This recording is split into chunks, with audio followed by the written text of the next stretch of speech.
Have you ever wondered why some visits leave you feeling more exhausted than when you arrived? Could it be that the simple act of visiting others is quietly draining your peace and energy? And what if protecting your health means saying no to some invitations, even from people you care about? Have you ever felt more tired and unsettled after visiting someone than you did before you left? At this stage in life, the simple act of visiting may not be as harmless as it once seemed. It might even be quietly wearing you down in ways that aren't immediately obvious. Sometimes you only realize it later, when the fatigue lingers longer than it should. This message is for people in their 60s, 70s, and 80s who've been told they need to get out more, or who feel pressured to keep making visits to friends and family, even when their heart isn't really in it. If you've ever felt guilty about not visiting someone, it could actually be your body and your mind trying to tell you something important. By now, you've lived long enough to understand a hard truth. Not every invitation is a blessing, and not every outing is good for your well-being. As we age, one of the most difficult but essential lessons we learn is this: our energy, our time, and even our presence are no longer limitless. They must be protected, saved, and shared only with intention. Today, we're going to dive into a topic that many seniors quietly experience but rarely discuss openly. Visiting others too often, or too freely, might actually be doing more harm than good. But here's the key: understanding this truth can bring you greater peace, better health, and a stronger sense of self-respect. Let's explore 5 important reasons why seniors like you should be more mindful about visiting others. You'll see why staying home more often can actually be the kindest and healthiest choice for both yourself and those you care about. Reason 1: the energy drain. As we grow older, energy stops being something we can take for granted. It becomes more like a precious resource, something we must conserve carefully, much like saving water in the middle of a desert. Even visiting people we love can demand far more energy than we expect. There's the preparation, the traveling, and of course, the conversations themselves. There's also the effort to stay cheerful and presentable. Then comes the long, quiet ride home, or that strange feeling of letdown afterward. It's almost never just a quick, casual visit anymore. Most seniors don't openly discuss how drained they feel after socializing. In fact, some even feel embarrassed by it, as though admitting it means they're antisocial or somehow weaker than they used to be. But the truth is, our nervous system simply doesn't bounce back the way it once did. What used to be a fun, lively afternoon now takes a far bigger toll. Sometimes it takes an entire day, or even more, just to feel like yourself again. And during that recovery time, your immune system is pushed to its limits, your sleep becomes disturbed, and your mood can dip suddenly without warning. There's also that hidden pressure that creeps into every visit, the pressure to perform. Even when no one expects anything from us, we still try to act a certain way. We smile more than we actually feel like smiling. We hold back the aches and the worries we wish we could speak about openly, and we tend to listen far more than we talk, especially around younger family members or friends. This quiet strain slowly builds up inside, leaving us more exhausted than we realize. Consider Margaret, who's 72. She used to visit her daughter and grandchildren twice every week, but after each visit, she noticed her knees ached more. Her sleep became restless, her digestion was off, and she couldn't quite figure out why. It wasn't until her doctor pointed out that her body wasn't just reacting to physical strain, it was also struggling under emotional pressure. Once she reduced her visits to just once every 2 weeks, everything began to change. Her energy came back, and her family noticed the difference too. She was calmer, more patient, and most importantly, she felt more like herself again. As we grow older, we have to treat our energy like it's money. You wouldn't spend every dollar you have above on one meal. You'd budget it carefully. In the same way, sometimes the best thing you can do for yourself is to stay home, allow your body to rest, and only go where your spirit truly feels at peace. Reason 2: the emotional expectations. For many older adults, visiting others isn't just about the physical effort. It becomes an emotional challenge. Expectations are layered into every smile, every comment, every glance that goes unspoken. When you enter someone else's home, especially with family, you're not just a visitor anymore. You're suddenly expected to behave a certain way. You should act cheerful. You should stay longer. You shouldn't bring up health issues. Or maybe you should. It doesn't take long for these visits to feel overwhelming. The moment when a visit stops feeling warm and starts feeling like an audition can sneak up on you. That emotional toll is far more difficult to measure than physical fatigue, but it cuts much deeper. You begin replaying every conversation in your mind, second-guessing your words, wondering if you talked too much or shared something you shouldn't have. You start noticing the awkward silences after your stories, or even worse, the subtle way someone quickly changes the subject.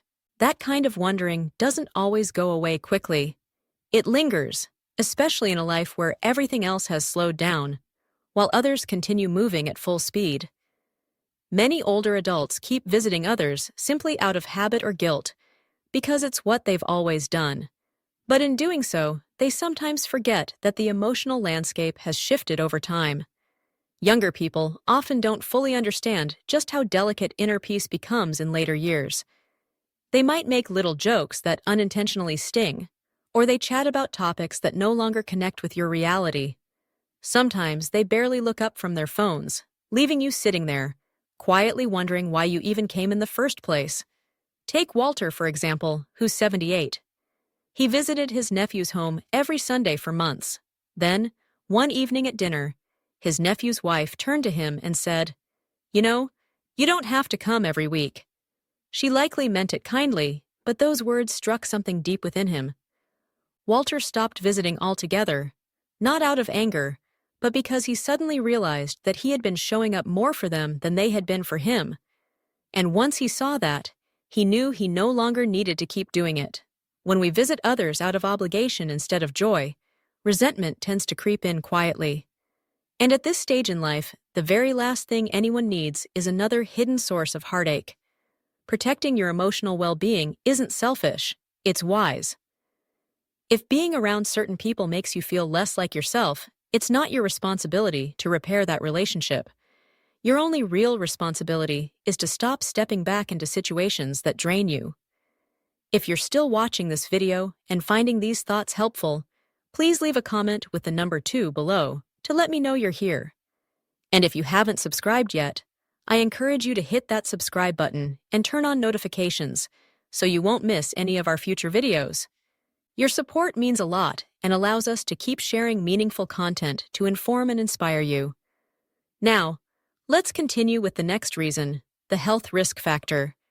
As we grow older, even something as simple as a short visit can quietly pose unexpected risks to our health.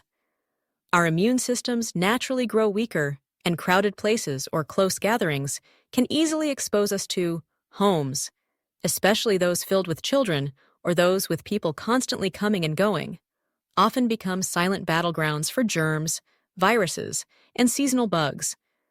What seems like a harmless little cough to a grandchild can easily turn into a week-long struggle for someone who's 75. And many older adults don't bounce back the way they once did. What makes it even more concerning is that seniors often downplay how they feel until it becomes too late. Visits may appear harmless at first glance, but have you ever paused to consider just how much exposure happens in a single gathering? There's shared food, countless hugs, door handles, even shared bathrooms. In just an hour, you've likely touched dozens of surfaces without even realizing it. And if you stay longer, the fatigue sets in. Your body starts working harder just to remain polite and attentive. Add in the pressure to eat what's served, stay awake later than usual, or sit through loud, draining conversations, and suddenly, it's no longer a casual visit. It becomes a full physical ordeal. Take Edith, who's 84. She loved spending time with her daughter's family. But after every visit, she noticed how utterly drained she felt for days afterward. One weekend, a visit took an unexpected turn. Her toddler grandson had brought home a stomach virus from preschool, and Edith caught it during the visit. That seemingly innocent afternoon ended with her in the emergency room, severely dehydrated. That's when she and her daughter finally agreed on a strict new rule: no visits when anyone in the house is even slightly unwell. It wasn't an easy decision, but it was necessary. And it turned out to be a wise one. Older bodies thrive on stability. Regular routines and predictable surroundings help us stay strong. But unexpected visits can easily disrupt all of that. Skipped medications, irregular mealtimes, missed sleep, it all adds up quickly. And that's not even counting the stress these situations bring. Just one poor night of sleep after a visit can raise your blood pressure, affect your blood sugar, and trigger old aches and pains. It's not simply the visit itself that causes harm. It's everything that visit stirs up inside your body and mind. So before agreeing to another visit, it's worth asking yourself a simple, honest question. Will this visit support my health, or will it slowly chip away at the strength I've worked so hard to maintain? Reason 4. The unspoken financial pressure. Not every visit comes without cost, even when no one says anything about money. Many older adults feel an invisible sense of obligation to bring gifts, offer financial help, or cover small expenses during visits, especially when visiting children or younger relatives. And it's not because anyone is asking for it. It often comes from within, a deep desire to show love, avoid feeling like a burden, or simply contribute in some way. But these small, well-meaning gestures can quietly pile up. Maybe it starts with picking up snacks for the grandkids, paying for dinner during an outing, or offering to chip in for gas. Sometimes, it's slipping a little cash to someone who's struggling or grabbing groceries along the way. None of it feels like a big deal in the moment, but for someone living on a fixed income or depending on retirement savings, that steady stream of giving can quietly turn into a serious financial drain. Paul, who's 78, used to visit his niece's family every other weekend. Each time, he brought something along: pastries, small toys for the kids, or even occasional help with utility bills when he noticed they were having a tough time. It wasn't about showing off or trying to buy affection. He simply wanted to help in the ways he could. But over time, Paul noticed his savings shrinking much faster than he had anticipated. When he finally sat down with his financial planner, the numbers told a sobering story. Over just 2 years, those small, thoughtful gestures had added up to more than $3,000. Paul wasn't seeking to buy love, but he had unknowingly spent himself into a place of quiet worry. Here's where the emotional trap lies. Many older adults tie their sense of self-worth to their usefulness. So when we visit others, we naturally look for ways to be helpful, financially, emotionally, or even physically. It's often done with good intentions, but without realizing it, we can stretch ourselves far beyond what's healthy or sustainable. Even if no one around you expects anything, your own sense of pride or duty might quietly push you to do too much. That's why visiting without clear boundaries can slowly create a pattern where love becomes tangled with financial cost. And when the money starts to run low, your peace of mind can begin to disappear right along with it. If you're still here watching and finding these insights valuable, please leave a comment below with the number 4 to let me know you're with me. And if you haven't subscribed yet, I encourage you to subscribe and turn on the notification bell so you won't miss any future videos. Your support truly helps us continue creating meaningful content to inform and inspire you. Now, let's continue with another important reason: the risk of losing your own rhythm. As we grow older, the pace and flow of daily life become far more than just routine. They become part of a personal rhythm, a steady beat that keeps us grounded, clear-headed, and in control. But when you begin visiting others too frequently, whether it's family, old friends, or neighbors, you slowly start to live by someone else's rhythm instead of your own. And it's not just about changing your schedule or rearranging appointments. It's something deeper: the quiet loss of your inner tempo. Maybe you've grown to enjoy peaceful mornings, savoring your meals at a certain time. Or maybe you've grown accustomed to resting in the afternoon or enjoying your meals at specific times. But when you're in someone else's home, that routine often gets disrupted. You adjust your meal times, sit longer than your body prefers, engage in conversation when you'd rather be resting, or skip your evening walk simply because the visit ran later than expected. At first, this might sound like no big deal. After all, isn't a little flexibility part of life? But when these disruptions happen often, something deeper starts to shift. Your internal rhythm begins to fall out of sync. And for older adults, that loss of rhythm can quietly affect far more than just your daily routine. It can impact digestion, disrupt sleep, raise blood pressure, and even shift your mood in subtle but noticeable ways. There's also another layer that often goes unnoticed. Our personal rhythm isn't just physical, it's deeply psychological. It's that quiet sense of control over your time, your choices, and your energy. But when that rhythm is repeatedly disrupted by social obligations, even well-meaning ones, it can trigger a subtle, lingering restlessness. You may start to feel as though you're losing touch with yourself, constantly adjusting to the needs and schedules of others. Take Eugene, who's 76. He used to visit his friend's house every Sunday afternoon. They'd watch football, chat, and enjoy some snacks together. In the beginning, it was a pleasant way to pass the time. But after a while, Eugene realized something had changed. He had stopped reading his Sunday paper, skipped his afternoon walk, and no longer enjoyed his peaceful coffee on the porch. His mind felt scattered, almost like Sunday no longer belonged to him. As we grow older, peace and stability don't usually come from grand adventures or big events. Instead, they're found in the small, personal rituals we create, those simple habits that ground us and bring a sense of calm. But if we start giving up those rituals too easily, even for friendly visits, we may soon find ourselves feeling unsettled without fully understanding why. That's why protecting your personal rhythm isn't selfish, it's essential. It's about survival. It's your right to shape your day in a way that nourishes your body, calms your mind, and soothes your spirit. Sometimes, that means politely declining visits that might throw you off balance. Final thoughts. Growing older teaches us that peace doesn't come from being everywhere, knowing everything, or constantly pleasing others.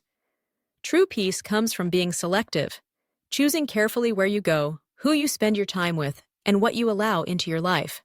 Saying no to frequent visits doesn't mean you're closing yourself off from the world.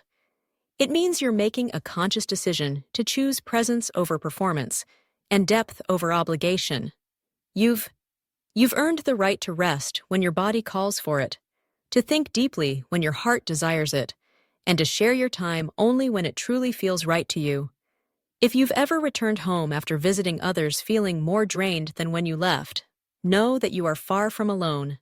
Many older adults carry this quiet, lingering exhaustion, not because of the visits themselves, but because of the invisible weight they place on their own shoulders. That pressure to show up, to stay longer than you really want, to keep smiling even when you feel tired inside, and to meet the silent expectations of others can take a heavier toll than most people realize. But now is the time to listen closely to your own needs. It's the time to intentionally build a life that strengthens your health, respects your personal rhythm, and offers you the simple, quiet joy of fully being yourself, without guilt, without explanation. And yes, sometimes that means saying no, more often than you say yes. But isn't it freeing to know that you can do so with grace? Here's something to reflect on. Have you ever walked away from a visit feeling emptier rather than fulfilled? If so, you're not alone. Leave a comment below and share your own experience. What have you learned about protecting your energy and honoring your peace? Thank you so much for spending your time with us today. We'd love to hear from you. Please take a moment to leave a comment below, sharing one key insight you gained from this video and how you plan to apply it in your daily life. Your voice matters here, and reading your stories and reflections gives us great motivation and deep encouragement. If you enjoyed this video and found it helpful, please remember to like, subscribe, and share it with others. Your support truly helps us continue creating valuable content designed to inform, inspire, and empower you. Wishing you abundant health, lasting happiness, and peaceful days ahead. And don't forget to subscribe to our channel for more.